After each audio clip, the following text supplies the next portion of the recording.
자, 말씀의 제목은 누가 탕자인가가 되겠습니다. 누가 탕자인가. 자, 오늘 말씀은 지난주 오후 말씀에 이어서 우리가 봐야 하는 말씀입니다. 사실 지난주 말씀, 탕자의 비유의 그 말씀만 보고 말면 사실 성경을 기록하신, 이 본문을 기록하신 주님의 목적을 우리가 반밖에 이해한 것이 밖에 안 된다 말씀드릴 수 있습니다. 자, 지난주에 무엇을 우리가 들었습니까? 주님께서 무엇을 여러분에게 말씀하셨습니까? 잠시 요약을 하면, 우리와 하나님과의 관계는 아버지와 아들의 관계다, 이렇게 말씀을 드렸습니다. 하나님이 어떠한 분이신가? 이 본문에 나오는 아버지와 같은 분이시다 말씀을 들었죠. 그래서 아들이, 이 작은 아들이 자기에게 돌아올 재산을 달라고 간청했을 때, 주님께서는 아버지는 주었습니다. 그처럼 우리 주님께서도 그렇게, 우리 하나님께서도 우리에게 기도하면, 간구하면 주시는 분이십니다. 그런데 이 아들이 얼마 후에 먼 나라로 자기가 받은 그 재산을 가지고 떠났습니다. 먼 나라로 떠났죠. 그곳에서 방탕하게 살았죠. 육신을 위해서. 그리고 그 재산을 다 탕진했습니다. 설상가상으로 그 나라에 큰 기근이 들었습니다. 궁핍하게 되었습니다. 생계를 위해서 돼지를 치는 그런 일을 했습니다. 근데 그에 대한 삭도 받지 못했습니다. 굶주리게 되었습니다. 굶어 죽을 것 같아서 돼지가 먹는 곡식 껍질로라도 배를 채우기를 바랬지만 그마저도 확되질 않았습니다. 이보다 더 비참한 상황은 없는 것이죠. 근데 이것도 하나님의 사랑인 것입니다. 그렇죠? 사랑하는 자를 징계하시는데 만약에 거기에 궁핍한 것도 없고 거기에 기근이 드는 것도 없고 이렇게 정말 죽음의 골짜기까지 내려가는 일이 없다고 한다면 하나님을 찾겠습니까? 안 찾죠. 이렇게 됐으니까 아버지를 기억하고 아버지께로 돌아갈 마음을 품고 그렇게 돌아가려고 했죠. 그런데 놀랍게도 아버지께서 나와 계시죠. 언제나 기다리고 있었던 것입니다. 우리가 은혜의 보좌 앞으로 나가면 주님께서는, 우리가 골방으로 나아가면 주님께서는 항상 우리가 나오기를 바라고 기다리고 계시는 분이신 것이죠. 놀라운 것은 어떠한 책망도 하지 않으셨다는 것입니다. 어떠한 징계나 매를 드시거나 왜 그랬어 그러지 않으셨다는 것입니다. 그저 달려가서 목을 껴안고 입 맞추고 가장 좋은 옷으로 갈아입히시고 반지를 끼워주셔서 그 관계를 회복시켜 주시고 신을 신겨주고 송아지를 잡아서 큰 잔치를 베풀고 즐거워하고 기뻐했습니다. 이것을 우리에게 보여주시는 게 뭐죠? 우리도 그렇게 어그러진 길을 갈 수도 있고요. 우리가 주님을 떠날 수도 있고요. 그렇지만 그때라도 여러분들 우리가 기억해야 될 것은 아버지께서 기다리고 계시는 것이다. 우리 하나님의 자비는 엄청나게 무한한 자비, 은혜를 소유하신 분이시다라는 것을 우리가 기억하길 바라는 것입니다. 그리스도의 가능성 이야기하지만 우리에게 가능성은 사실 주님의 자비에 근거한 것입니다. 주님의 자비하심을 우리가 알 때 우리는 돌이킬 수가 있고, 또 이런 말씀을 여러분들이 안다면 주님을 아는 사람으로서 어떤 상황에서도 돌이킬 수가 있어야 된다는 거죠. 마음을 아버지께로 돌이킬 수가 있기를 바라서 이런 말씀을 주시는 것입니다. 아버지의 마음이 이러하니까, 주님은 자비로우시고 은혜로우시고 사랑이 무한하신 분이시기 때문에 돌이켜야 한다는 것입니다. 작은 아들이 아버지께로 돌이켰듯이 내가 주님으로부터 멀어져 있다고 한다면 돌이켜야 하는 것이죠. 이사야서 55장 7절에서 말씀하시기를, 악인은 자기의 길을, 불의한 사람은 자기의 생각들을 버리고 주께로 돌아오라. 그리하면 주께서 그에게 자비를 베푸시리라. 우리 하나님께로 돌아오라. 그가 넘치게 용서하실 것입니다. 우리가 돌이키기만 하면 뭐가 기다립니까? 넘치는 용서가 기다리고 있는 것입니다. 이런 용서하시는 하나님, 그 용서에 한계가 없으신 하나님, 그 자비가 영원하신 하나님이 우리 아버지시다 말씀하고 있는 것이라는 것이죠. 그래서 우리를 사랑하시기 때문에 그렇습니다. 이러한 하나님을 우리가 알기를 원하는 것입니다. 자, 그런데 여기까지가 이제 지난주 말씀이라고 한다면 우리가 이제 봐야 될 부분은 바로 오늘 볼 말씀은 그 아들이 돌아왔는데 그 집안에 있던 큰아들의 모습을 우리가 한번 보자는 것이죠. 큰아들의 모습은 어떤 것이었습니까? 25절, 27절을 보겠습니다. 25절, 27절. 누가복음 15장 25절, 27절. 그때 큰아들은 들에 있었는데 그가 집에 가까이 왔을 때 노래와 춤추는 소리를 듣고 종 하나를 불러서 이것이 무슨 일인지 묻더라. 종이 그에게 말하기를 당신의 동생이 돌아와서 당신의 아버지께서 살찐 송아지를 잡았나이다. 이는 아버지께서 무사하고 건강에 돌아온 그를 환영하기 위해서니이다 라고 하니 그가 화가 나서 들어가기도 싫어하더라. 그러자 그의 아버지가 나가서 그에게 권하더라. 큰아들은 그 작은 아들이 자기의 동생이 집에 돌아온 것, 그리고 아버지가 그 아들을 위해서 어떤 일을 했는 것인가를 듣게 되었을 때 그의 반응이 무엇이었습니까? 화가 났습니다. 들어가기도 싫어했습니다. 그래서 아버지가 밖으로 나와야 돼. 이번에는 이 큰아들이 집을 나간 것이나 마찬가지가 되는 것이죠. 화가 났습니다. 왜 이렇게 화가 난 것이죠? 뭐 때문에 화가 난 것입니까? 자기 동생이 돌아왔는데. 그러면 안 되는 것이죠. 이것은 아버지의 마음과 달라도 너무 다른 것입니다. 우리 앞전에 봤죠. 아버지는 얼마나 자비로우신 분이십니까? 그리고 저와 여러분들이 바로 이 탕자와 같은 사람이죠. 아버지를 멀리 떠나 또는 멀리 떠나지 않았다 할지라도 우리는 한두 번 순간순간 하나님을 떠나서 내 육신을 따라서 그렇게 행할 때가 한두 번이 아니지 않습니까? 그럴 때마다 우리가 주님께 돌이켰을 때 하나님은 우리를 받아주신 분이시죠. 그런데 다른 누군가가 그렇게 돌아왔는데 안 받아주면 안 되는 것입니다. 안 되는 것이죠. 그것을 보여주시는 것입니다. 자, 이 큰아들이 왜 이렇게 화가 났는 것인가? 우리 29절, 30절을 보시면요. 그가 자기 아버지에게 대답하여 말하기를 보소서 수년 동안 내가 아버지를 섬기고 어느 때에도 명령을 거역하지 아니하였으나 내 친구들과 함께 즐기라고 나에게 염소 새끼 한 마리도 주시지 않았나이다. 그러나 아버지의 살림을 창녀들과 더불어 탕진해버린 아버지의 아들이 돌아오자마자 그를 위해서는 살찐 송아지를 잡아주셨나이다 라고 했습니다. 왜 화가 나는지 알 수 있을 것 같습니다. 이유가 뭡니까? 자기는 의롭고 작은 아들은 불의하다는 것이죠. 29절에서 그가 말했습니다. 수년 동안 내가 아버지를 섬기고 어느 때도 명령을 거역하지 아니하였으나 이것이 큰아들의 모습이 자기 스스로가 아버지께 말하는 것이었습니다. 자기를 의롭게 여기는 것이었습니다. 작은 아들은요, 동생은요, 30절에서 아버지의 살림을 창녀들과 더불어 탕진해버린 그 아들이라고 말하고 있는데 그 아들은 불의하다는 것이죠. 이것은 큰아들의 정당성이라고 할 수 있습니다. 나는 의로운데 동생은 불의하다는 것이죠. 그런 불의한 동생을 아버지가 그렇게 환대하는 것은 그건 정당하지 않다는 것입니다. 정당성을 붙들면 안 되는 것이죠. 그 정당성을 가지고 우리를 대하셨다면 우리는 진즉 죽었어야 할 사람들인 거예요. 그런데 자기가 받은 1만 달란트의 그 빚을 탕감받은 것을 생각하지 않고, 그렇죠? 100데나리온의 작은, 자기가 봤을 때 그거는 자기가 상처받을 것도 아니고 자기가 그 용납하지 못할 것도 아니고 자기에게 죄진 것도 아닌데 왜 그를 용납하지 못하는 것인가? 우리는 정말 얼척없는 그런 모습을 보게 되는 것입니다. 그는 생각했을 것이 징계를 받아야 된다고 생각했을 것입니다. 아니면 아들로서 그 아들, 탕진해버린 그 아들로서 대우하지 마시고 품꾼의 하나 정도로 그렇게 삼으셔야 할 것이라고 대가를 똑똑하게 치르든지 그렇게 해야 한다라고 생각했던 것이죠. 근데 아버지는 그렇게 해주지 않고 오히려 최고의 대우를 해주시고 계신 그 모습에 화가 났습니다. 우리는 큰아들의 말을 통해서 아버지의 마음과 이 큰아들의 마음이 너무나 다른 마음을 보게 되는 것입니다. 하나님께서 우리에게 바라시는 게 뭔지 아십니까? 이 큰아들의 마음과 같지 않기를 바라시는 것이죠. 반대로 아버지의 마음을 우리가 품기를 바라시는 것입니다. 주님의 마음을 품기를 원하시는 것이죠. 주님의 생각을 품기를 원하시는 것이죠. 겸손한 생각을 품기를 원하시는 것이죠. 낮아지는 생각을 자기가 그렇게 잘났어요? 여러분, 이 모습이 지금 앞에서 나온 그 비유에서 계속해서 바리새인과 서기관들, 그들이 스스로 의롭다고 하는 자들인 거예요. 계속 그 구도가 나오는 것이죠. 여러분, 이 누가복음 15장에 나오고 있는 그 비유 세 가지가 나오죠. 첫 번째 나오는 비유가 뭐죠? 잃은 양을 찾는 비유죠.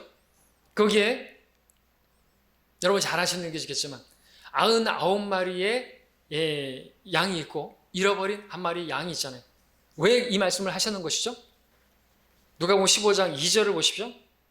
15장 1절부터 읽으면 그때 모든 세리와 죄인이 주인의 말씀을 들으려고 주께 다가오니 바리새인들과 서기관들이 불평하여 말하기를 이 사람은 죄인들을 영접하여 함께 음식을 먹는다 하더라. 예수를 비난한 것이 죄인들, 저 더러운 자들과 영접해가지고 그들과 함께 먹는다고요? 그들과 함께 기뻐한다고요? 있을 수가 없는 것이죠. 아, 저거는 말이 안 되는 것이다 이거죠. 그렇게 생각하는 게 누구예요? 바리새인과 이 서기관들이라는 것이죠. 그래서 말씀하시는 게 뭡니까? 잃어버린 양의 비유를 말하는 거죠. 근데 주님께서 그 말씀을 하십니다. 4절에서 너희 가운데 누가 양 100마리를 가졌는데 그 중에 한 마리를 잃었다면 99마리 양을 광야에 두고 그 잃어버린 양을 찾을 때까지 찾아다니지 않겠느냐 그랬습니다. 그럼 찾으면 어떻게 된다고요? 그 잃어버린 양을 찾으면 기뻐하는 것이죠. 어깨에 메고 와가지고 동네 일을 불러가지고 내가 잃어버렸다가 찾은 양을 찾았다가 그렇게 말하는 거죠. 근데 여기에 나오는 99마리 양은 누군지 아십니까? 바리새인들이에요. 자기들이 자칭 의롭다고 하는 의인들이라는 것이죠. 근데 99마리의 이 사람들 7절에 보시니까 내가 너희에게 말하노니 이와 같이 하늘에서는 회개할 필요가 없는 99명의 의인들보다 회개하는 한 사람이 죄인을 더 기뻐하리라 했죠. 사실 여기서 나오는 이 의인들이라고 하는 것이 누구예요?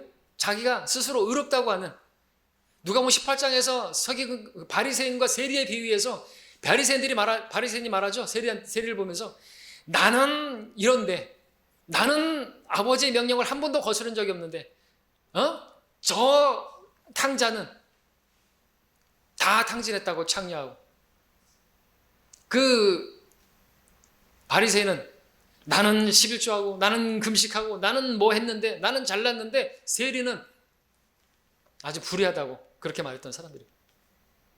이 아들의 비유에서도 그래서 말씀하시는 게 뭐예요? 이거예요. 비유잖아요. 그 아들, 이 큰 아들이 더 문제인 거예요, 사실은. 그래서 말씀드리는 것입니다. 여러분들이 이 큰 아들과 같으면 안 되는 거예요. 바리새인입니다. 서기관이 되는 것이. 아니, 잃어버린 양이 죽었다가 살아났는데, 아니, 죽었다가 살아난 아들이 돌아왔는데 함께 기뻐하고 즐거워하는 것이 마땅한 거 아닙니까? 집안에 탕자가 있어요. 진짜 더 큰 탕자입니다. 이 바리새인들 스스로 의롭다고 하는 사람들입니다. 우리는 그래도는 안 돼요. 하나님 보시기에 정말 우리가 지금 서 있는 게 우리가 의로워서 서 있는 게 아니잖아요. 하나님이 자비잖아요. 그 자비를 받은 사람들이라면 여러분들 다른 성도들의 허물을 용서할 수 있어야 되는 것입니다. 맞습니까? 여러분들이 볼 때 너무나 정말 그런 모습을 보이고 그렇더라도 참아야 되는 것이고 용납할 수 있어야 되고 넓은 마음으로 품어줄 수가 있어야 하는 것입니다. 왜요? 우린 다 그런 사람들이니까. 저부터 시작해서 여러분들 저에게서 허물을 발견하고자 한다면 얼마든지 발견할 수 있지 않습니까? 제가 얼마나 허물이 많은 사람인데 얼마나 얼척 없고 얼마나 정말 실수가 많은 사람인데요. 그렇게 보기만 하면 안 된다는 것이죠. 그러면 교회는 무너지고 맙니다. 여러분 서로도 마찬가지인 것이죠.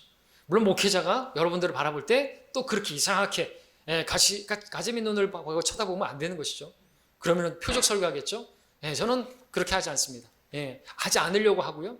혹시 여러분들이 제 설교를 듣다가 나를 치는 설교야 라고 들었다고 한다면 여러분 잘못 들으신 거예요.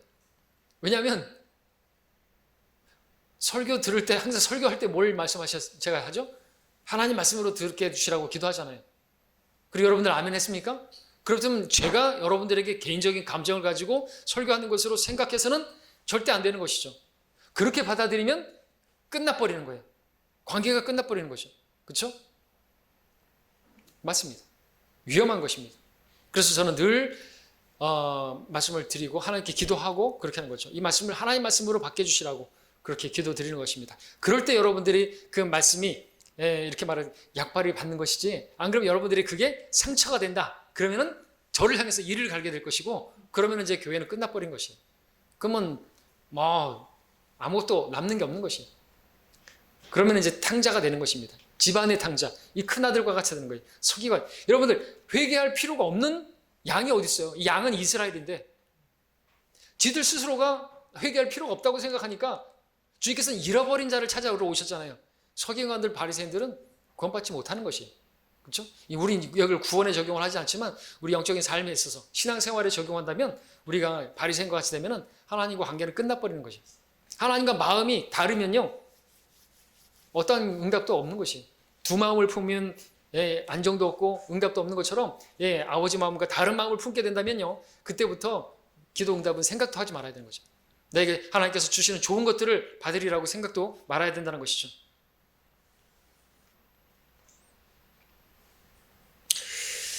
자, 오늘 본문 보면은 큰아들이 마음이 어떤 것인가요? 정죄와 판단으로 가득 차 있었습니다. 근데 아버지의 마음은 어떤 것이었습니까? 32절에서 다시 보면은 읽었던 말씀, 너의 이 동생은 죽었다가 다시 살아났고 잃어버렸다가 찾았기에 우리가 즐거워하고 기뻐하는 것이 당연하니라고 하더라고 하시더라 그랬습니다. 이런 양을 찾았을 때 그 기뻐하는 그 목자의 심정과 같이 지금 이 아들을 찾았을 때 기뻐하고 즐거워하는 것은 마땅한 것이고 그러한 마음을 저와 여러분이 품는 것은 당연하고 마땅한 것입니다. 여러분들 성도들 바라보면서 가재미 뜨면 안 돼요. 흘겨보면 안 되는 것이에요. 여러분이 뭐 눈높이 안 맞는다고 해가지고 멀리하거나 교제를 멀리하거나 그러시면 안 되는 거예요. 다 같이 교제를 하셔야 되는 거예요. 저는 우리 준수하고도 교제를 하죠. 저는 준수하고 놀 때 또 우리 서진이나 또는 우리 건우나 우리 민철이하고나 같이 이렇게 있으면은 마음이 참 편합니다. 언젠가 말씀드렸던 것처럼. 왠지 아십니까? 아이들은 가식이 없거든요. 순수하거든요. 그냥 막 같이 교제하는 거예요. 뭐 제가 맞춰주는 것이지만 근데 같이 아이들하고 이렇게 있으면은 마음이 너무 편한 것이. 물론 여러분들 편하지 않다는 건 아닙니다만 편해야 된다는 것이죠. 뭐 노리는 게 없어야 되고요. 뭐 내가 이 말을 하면 또 어떻게 받아들일까 이렇게 생각하고 그럼 힘들어지잖아요. 그런 거 다 버리십시오. 여러분들 교제할 때. 그 어떤 생각으로 이런 말을 하는 거야 뭐 이렇게 생각지도 마시고 그러면 힘들어진단 말이죠. 그래서 저는 아이들하고 있을 때 너무나 편해요. 교제하는 것이. 여러분들도 그렇게 어린아이처럼 되었으면 합니다. 여러분 서로도 마찬가지인 것이에요. 뭐 판단하지 마십시오. 판단하지 마시고 우리는 내가 저 성도에게 어떤 올무를 놓지 않았나 그거를 판단하면서 해야죠. 그렇게 가야 되는 것입니다. 자, 아버지의 마음, 작은 아들에 대한 사랑으로 가득 차 있죠. 아버지께는 그 아들이 잃어버렸다고 하는 재산, 그거는 아무런 중요한 게 아닌 것이에요. 중요한 것은 아들이에요. 사람이 먼저죠, 사람이. 그렇죠? 요즘 많이 말하잖아요. 사람이 먼저잖아요. 사람이 중요한 것입니다. 교회에 그래가지고 서로 싸우고 그래가지고 그러면 아무도 없으면 교회는 아무것도 아닌 거예요. 교회가 아무리 뭐 있으면 뭐 할 거예요. 건축물이 있으면 뭐 할 거예요. 성도들이 없으면 서로 치고받고 싸워가지고 물어뜯고 삼키면 끝나는 뻔하죠. 텅 빈 교회에서 뭐 하자는 것입니까? 자, 아버지께는 아무리 많은 재산도 아들에 비해서는 아무런 가치가 없는 것이에요. 돌아온 아들이 중요한 것입니다. 귀한 것입니다. 마찬가지입니다. 우리가 이 마음을 품어야 되는 것이죠. 지금 여러분 옆에 있는 그 지체들이 너무나 귀한 것이고 이 자리에 있다는 자체가 너무나 소중한 것이에요. 그 마음을 우리가 품을 수 있기를 바랍니다. 아버지께는 그 작은 아들의 허물 중요한 게 아닌 것입니다. 그가 아무리 심지어 그런 죄를 했다 할지라도 하나님은 사랑이시죠? 그 사랑은요 허다한 죄들을 다 덮고도 남는 것입니다. 여러분들이 하나님과 교제하는 분들이라면 그 사랑으로 여러분들 다른 성도들의 허물도 다 덮을 수 있어야 되는 것이에요. 그러지 않으면 어떻게 돼요? 바리새인이 되는 것이에요. 참나. 아이고 막 이렇게 되면 안 된단 말이죠. 그러면 정말 안 되는 거예요. 그럼 교회가 아닌 것입니다. 여러분들 자녀를 생각해 보십시오. 여러분들 자녀들을 사랑하시죠. 아무리 정말 못되게 하고 그렇더라도 정말 속색이는 자녀들이라 할지라도 집을 나가는 것을 기뻐할 부모는 없고 집을 나갔다 할지라도 나가서 죽어버렸으면 좋겠다라고 생각하는 부모 없지 않습니까? 돌아오기를 바라잖아요. 그죠? 돌아올 때까지 여러분들 얼마나 또 눈물로 기도하겠습니까? 왜요? 왜 그렇게 눈물로 기도하고 빨리 돌아왔으면 좋겠어요? 그렇게 합니까? 사랑하니까. 그 마음 그대로 성도들에게 해야 하는 것입니다.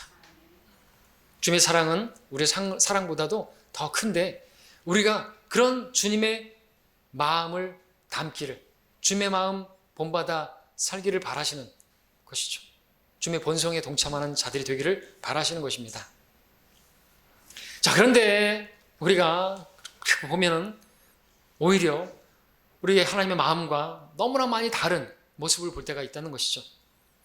큰아들이 아버지의 마음과 달랐던 것처럼 우리의 마음이 우리 주님의 마음과 다를 때가 있는 것을 보게 되는 것이죠.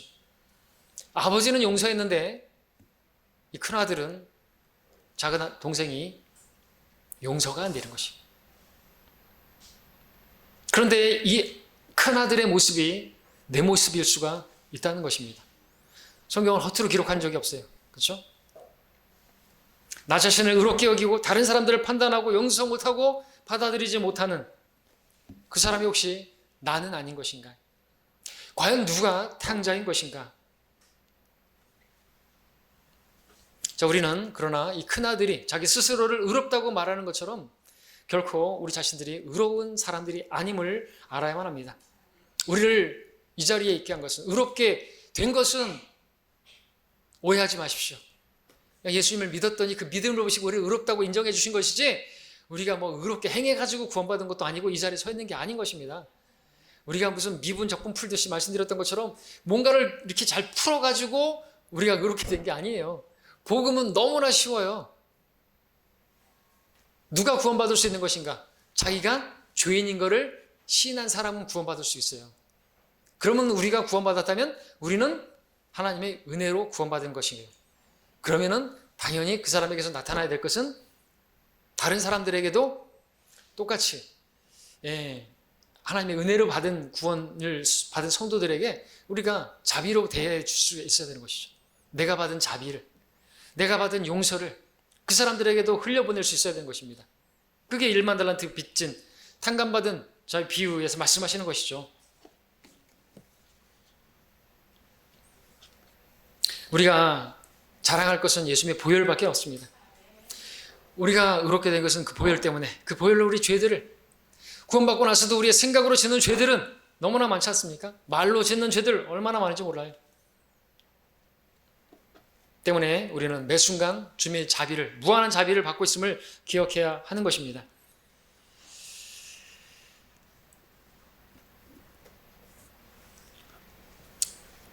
여러분들이 근데 이런 마음이 아니라 다른 마음을 가지고 있다면, 성도들에 대해서 안 좋은 그런 쓴뿌리를 가지고 있다고 한다면 돌이켜야 될 사람은 바로 나인 것입니다.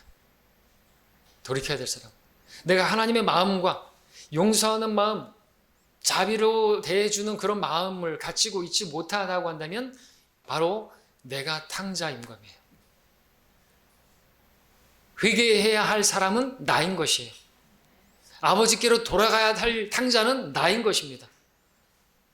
이 교회 안에 있는 탕자 있을 수 있어요. 그 사람은 자기가 무언가를 했다라고 생각하는 사람입니다. 자기가 경건하다고 생각하는 사람이에요. 자기가 무엇을, 목자는 제일 그렇죠.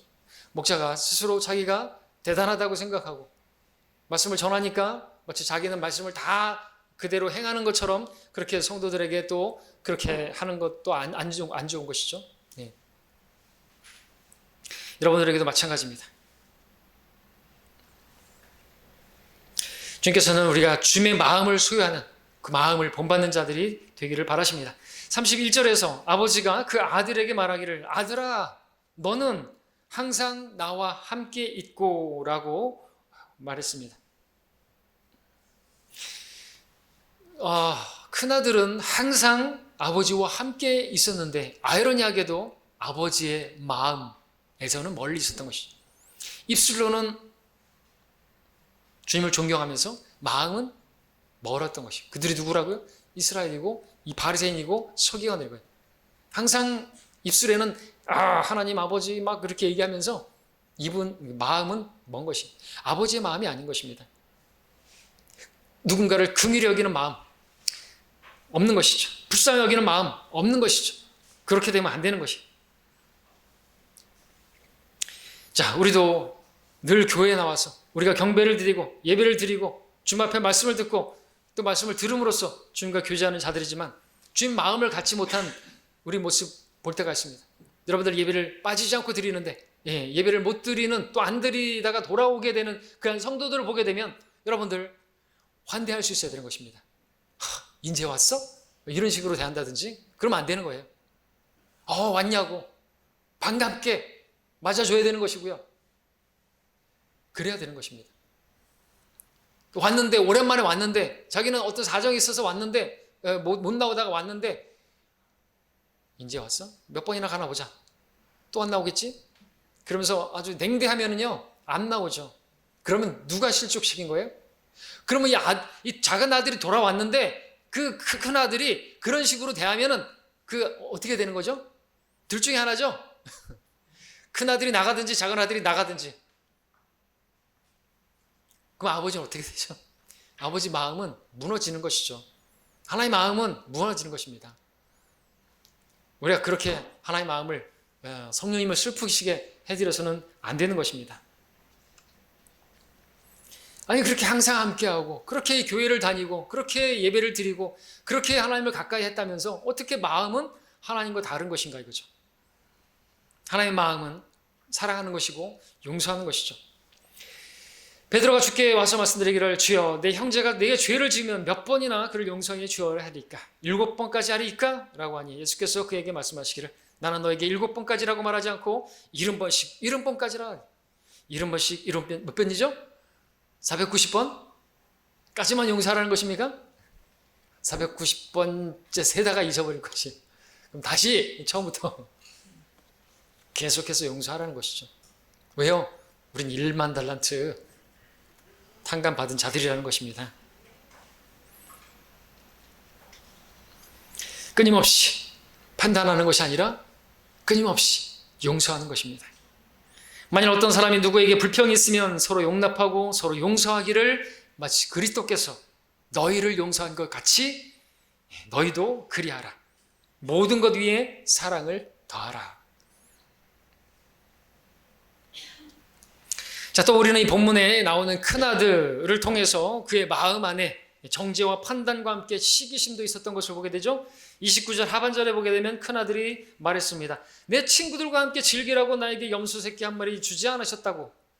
그리고 30절에 보니까 그를 위해서는 살찐 송아지를 잡아주셨다고 그렇게 불평했습니다. 큰아들은 그동안에 아버지와 함께 하면서 아버지 말을 잘 듣고 순종하고 했다 했는데 자기에게는 친구들과 함께 먹으라고 새끼 염소 한 마리 안 줬다고 하는 그 마음, 아버지에 대한 원망하는 마음이 있었던 것입니다. 근데 탕자는 그 동생은 돌아오자마자 살찐 송아지를 잡아둔 것입니다. 큰아들의 마음에 시기심이 있었습니다. 나는 이런데 다른 사람보다 나은데 나보다 못한 저 사람이 어떻게 저런 대접을 받는 것인가. 나는 열심히 주님을 섬기고 있는데 기도의 응답이 없고 왜 저 성도는 저렇게 형편없는데 기도 응답 받은 거 가지고 간증하고 왜 그런 줄 아십니까?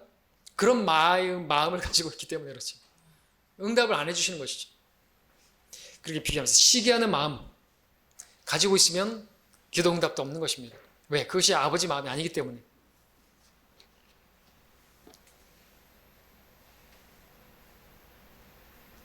자, 근데 주님의 마음은 어떤 것입니까? 31절에서 아버지가 그 아들에게 말하기를 아들아 너는 항상 나와 함께 있고 또 내가 가진 모든 것이 내 것이지만 자, 이 말씀에서 우리는 큰아들에게 아버지와 또 아버지의 모든 것이 있었음을 우리가 보게 됩니다. 마찬가지죠. 우리가 무엇인가 부족하다고 느끼지만 주님께서는 항상 우리와 함께 계시는 분이십니다. 여러분 부족하다고 느끼십니까? 그럼 큰아들과 같은 것이 된 거죠. 근데 사실 우리는 모든 것을 가졌어요. 왜요?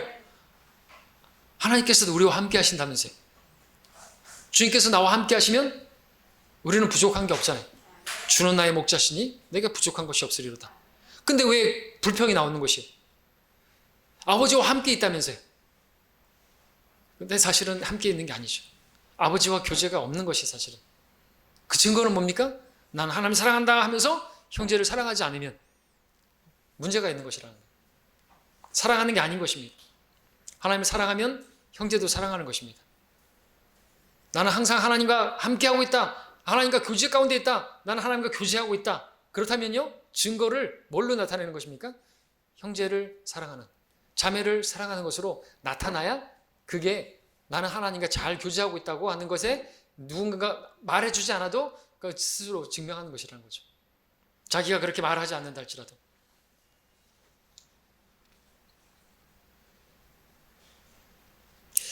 예. 32절에 이제 본문에 보시면 아버지가 큰아들에게 말합니다. 너는 너의 이 동생이 죽었다가 다시 살아났고 잃어버렸다가 찾았기에 우리가 즐거워하고 기뻐하는 것이 당연하니라. 작은 아들은 죽었던 사람이고 잃어버렸던 사람인 것입니다. 이 작은 아들에게 이런 일이 있었던 것이에요. 얼마나 고생했습니까? 얼마나 큰 시련을 당했고 정말 죽음의 골짜기를 통과했고 그랬던 아들이고 자기 동생인 것입니까? 그렇게 정욕에 이끌려서 살았던 삶, 그것은 공허하고 비참하고 괴로운 삶이었던 것입니다. 그러므로 그런 사람에게 주님께서 많은 은혜를 주시는 것은 당연한 거 아닙니까? 죄가 많은 곳에 은혜가 넘치는 거 아닙니까? 그러니까 주님께서 그렇게 더 많은 은혜를 주시는데 그건 당연한데 왜 그거를 시기하냐고죠. 여러분 자녀들 중에서 말 잘 듣는 자녀도 이쁘겠지만 그렇다고 해서 말 안 듣는 자녀 밉다고 여러분들 이렇게 내팽개치지 못하지 않습니까? 여러분들 건강한 자녀도 이쁘겠지만 오히려 병든 자녀가 있다든지 몸이 약한 자녀가 있다면 그런 연약한 자녀에게 더 관심이 가고 더 사랑이 가는 것은 당연하지 않습니까? 그러니까 아버지가 그렇게 하는 거 아닙니까? 고린도전서에 말하고 있잖아요. 우리 덜 귀히 여기는 몸의 지체들에게보다 많은 존귀로 입혀주며 우리 아름답지 못한 지체들은 더욱 아름다운 것을 얻으며 주님께서 그렇게 하시는 것입니다. 주님께서는 연약한 성도에게 더 많은 은혜를 주시는 분이십니다. 그래서 그 은혜로 이제 더 온전하게 서기를 바라시고 그 은혜를 아는 성도가 그런 은혜를 받았기 때문에 서는 것이죠. 판단으로 서는 게 아닌 것입니다. 정죄로 세워지는 게 아닌 것입니다. 내가 그렇게 한다고 해서 세워지는 게 아닌 것이죠. 그러니까 우리는 바리새인 같은 그런 마인드를 버려야 하는 것입니다. 그래가지고는 안 세워지는 것이에요. 자, 우리 마음이 주님과 같은 마음이 되기를 원합니다. 우리가 다른 사람과 나 자신을 비교하면서 시기심 갖는 것이 아니라 거기서 벗어나서 주님 안에서 주님께서 그러하신 것처럼 연약한 지체에게 더 관심 가지고 더 많은 은혜를 그렇게 주시는 것이 당연하다고 생각하시는 우리가 되기를 바랍니다. 내가 대접받지 못하다고 생각하고 그런 생각을 버리시기 바랍니다. 그런 생각을 가지고 있으면 계속해서 주님께서 여러분에게 주시고자 하시는 은혜가 없을 것입니다. 결론적으로 우리는 누가 탕자인지 보았습니다. 혹시 내가 이 큰아들과 같은 사람은 아닌 것입니까? 그렇다면 아버지의 마음을 품기를 원합니다. 주님께로 마음을 돌이키시기를 바랍니다. 하나님의 마음은 우리 안에 연약한 지체들을 받아들일 수 있는 넓은 마음을 갖는 것입니다.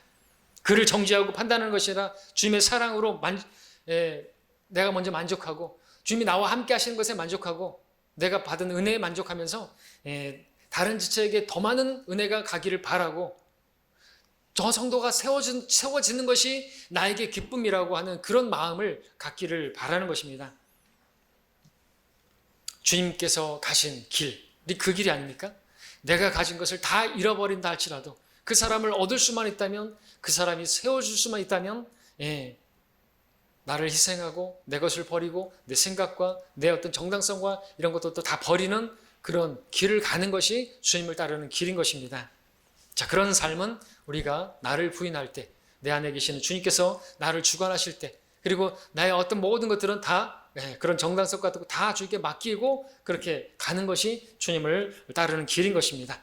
주님께서 우리를 그렇게 주관하셔서 지체들을 사랑하고 그들을 얻어서 그들과 함께 연합해서 이 믿음의 길을 가기를 원하십니다. 그 길을 걸어가는 우리 모두가 되기를 바랍니다. 기도하겠습니다.